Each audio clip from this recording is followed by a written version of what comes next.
20 September থেকে শুরু হওয়া লেবানন ইসরায়েল সংঘাত বিগত কয়েক দশকের মধ্যে সবচেয়ে ভয়ানক পরিস্থিতিতে পৌঁছেছে। ফিলিস্তিনের গাজা উপত্যকা থেকে শুরু হওয়া সংঘাত এখন লেবানন হয়ে পুরো মধ্যপ্রাচ্যের আঞ্চলিক সংঘাতে রূপ নেয়ার শঙ্কা তৈরি করেছে। বিবিসির এক প্রতিবেদনে এমন তথ্য প্রকাশ করা হয়।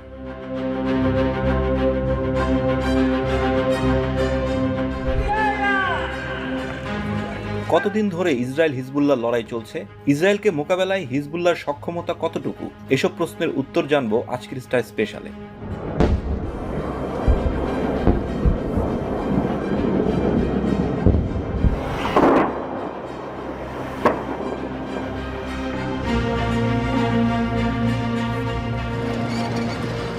ইসরায়েল লেবানন সীমান্তে হিজবুল্লাহর তৎপরতাকে ঘিরে 2006 সালে পুরোদস্তুর যুদ্ধে জড়িয়ে পড়েছে হিজবুল্লাহ ও ইসরায়েল। সেই যুদ্ধে ইসরায়েলি সেনারা দক্ষিণ লেবাননে ঢুকে পড়েন এবং সেখান থেকে হিজবুল্লাহকে নির্মূল করার চেষ্টা চালান। সেই সময় যুদ্ধে প্রাণ হারায় প্রায় 1000 বেসামরিক মানুষ।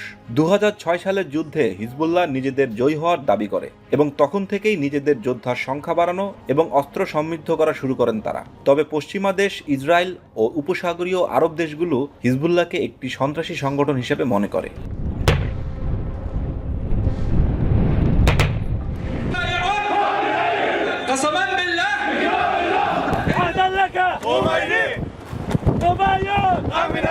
বিশ্বের অন্যতম সশস্ত্র বেসামরিক সামরিক সংগঠন হিসেবে হিজবুল্লাহকে ধরা হয়। তাদের রয়েছে হাজার হাজার যোদ্ধা।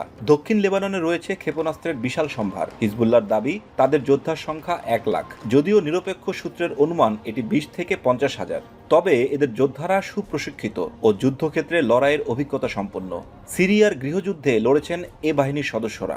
সংগঠনটিকে অর্থ ও অস্ত্র সরঞ্জাম দিয়ে সহায়তা করে ইরান।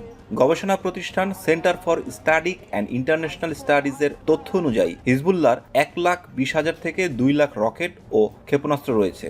হিজবুল্লাহর অস্ত্র ভাণ্ডারে থাকা এসব রকেটের বেশিরভাগ আকারে ছোট, আনগাইডেড, ভূমি থেকে ভূমিতে নিক্ষেপযোগ্য।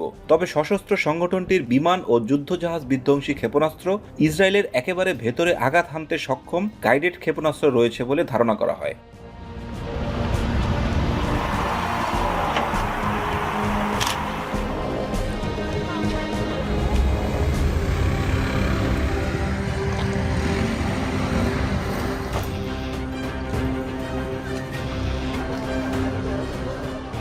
সাম্প্রতিক ইসরায়েল হিজবুল্লাহ সংঘাতে লেবাননের স্বাস্থ্য মন্ত্রণালয়ের তথ্য মতে গত সোমবার থেকে লেবাননে বড় ধরনের হামলা করেছে ইসরায়েল।